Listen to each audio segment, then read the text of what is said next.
Family. Assalamualaikum warahmatullahi wabarakatuh. Waalaikumsalam warahmatullahi wabarakatuh. Kami akan mempresentasikan hasil laporan keuangan kami. Sebelumnya saya di sini ingin memperkenalkan diri. Saya Rizky Isra sebagai manajer. Saya Jaya Nawasa sebagai HRD. Saya Muhammad Eka Wijaki sebagai marketing. Saya Kaisar Budi Misalnya sebagai produksi. Saya Amam Rabeni sebagai monting. Di sini kami akan membaca hasil lapor keuangan kami.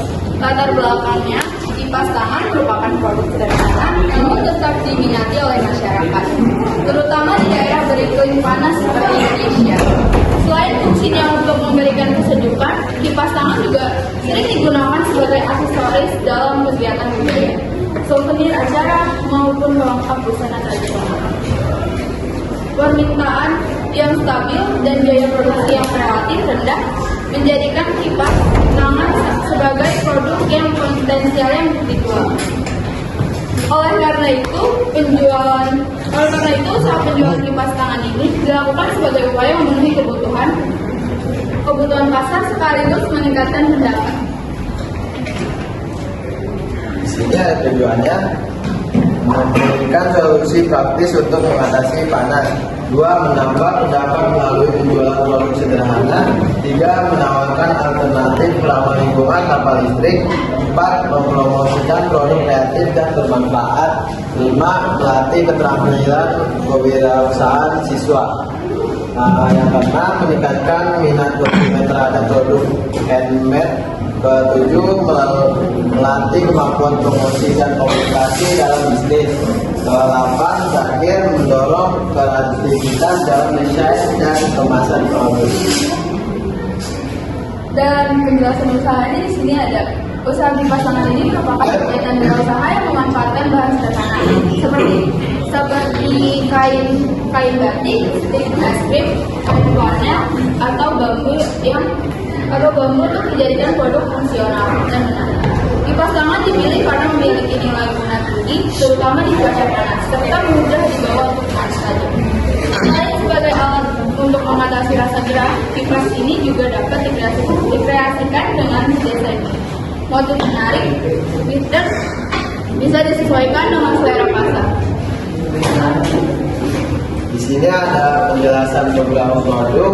Yang pertama, kipas tangan adalah alat sederhana yang digunakan untuk menghasilkan angin dengan cara digerakkan manual. Produk ini dibuat dari bahan ringan seperti kertas, tebal, stik kayu, atau kain flanel yang mudah didapat dan ramah lingkungan. Yang kedua yaitu desain kipas tangan kami dibuat menarik dan kreatif semungkin dengan berbagai motif dan warna yang disesuaikan dengan minat konsumen. Selain fungsional untuk mengatasi panas, kipas ini juga dapat dijadikan sebagai souvenir biasa atau hadiah. Yang ketiga, ukuran kipas ringan dan praktis, mudah dibawa kemana saja serta dijual dengan harga terjangkau. Produk ini cocok digunakan di berbagai acara seperti pesta baja, kegiatan sekolah maupun aktivitas sehari-hari. Di sini ada biaya beberapa kerangka bambu 13.000, kain batik 31.000, isian lem tembak 6.000, frame gift yang dikasih setiap piece 10.000. Harganya per piece 3.000 sampai 4.000.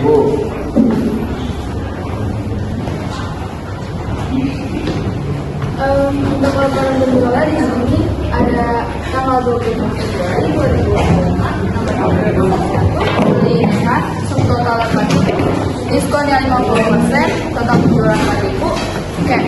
Untuk pembayarannya di sini cash dan saldonya 4.000. Lanjut. 9 Februari 2025, nomor order 2, pembeli Nabil, subtotal 4.000, diskon 5.000, total penjualan 4.000. Untuk pembelian di sini cash, jadi saldonya 4.000. Dan 9 April 2025, nomor order 3, pembeli Eva, subtotal 3.000, diskonnya 0, total penjualan 3.000, cash dan saldonya 1.000. Terus untuk 9 Februari 2025, nomor order 5, pembeli Naura, subtotalnya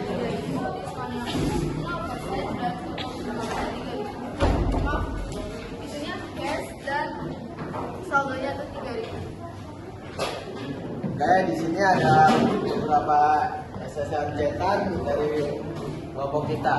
Nah, di sini kita membuka tanya dan jawab. Apakah ada yang ingin bertanya?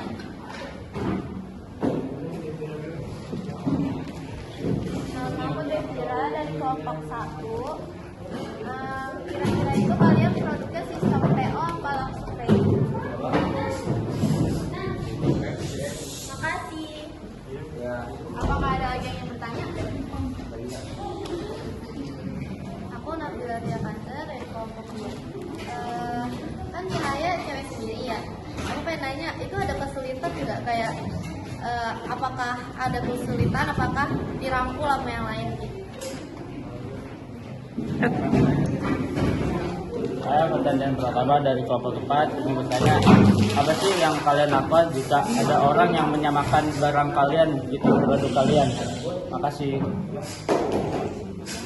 Apa yang terjadi apabila ada orang yang sama ingin copy paste lah produk kalian?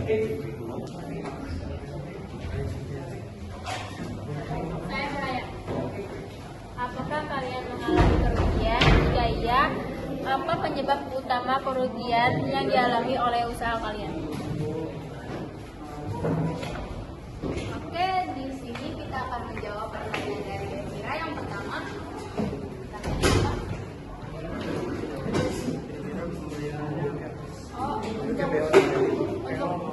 untuk itu mungkin kita bisa dua-duanya, bisa PO atau bisa langsung jadi. Itu tergantung barang yang kita itu dan stoknya. Yang kedua, pertanyaan dari Nabila. Untuk kesulitan pasti ada ya teman-teman. Soalnya Membuat bambu. kesulitan aku sendiri tuh kayak kadang-kadang nih kalau aku lagi berisik di grup tuh pasti nggak ada yang ngerespon sama sekali. Jadinya tuh aku kayak ngerangkul mereka. Terus juga kadang kalau aku lagi nerangin atau ngapa-ngapain mereka pasti kayak nggak dengerin. Jadi kadang kesulitannya di situ. Terus mereka itu minim literasi. Jadi terima kasih. Untuk pertanyaannya ketiga, pertanyaan dari Fatan. Dari Patan, apa sih yang kalian lakukan jika produk kalian sama?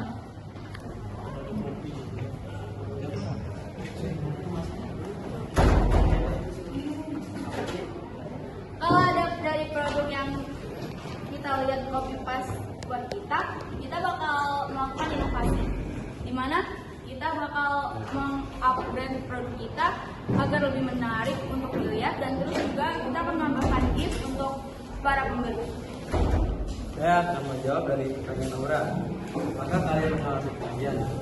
Ya, mengalami kerugian karena tuh kita modal awal tuh per orang 20.000, kali kan jadi 120. Nah, itu tuh 20.000 itu lah dijual harga 12.000. Kita mengalami kerugian. Sekian dari pertanyaan kalian. Apakah ada yang mau bertanya lagi? Sudah tidak.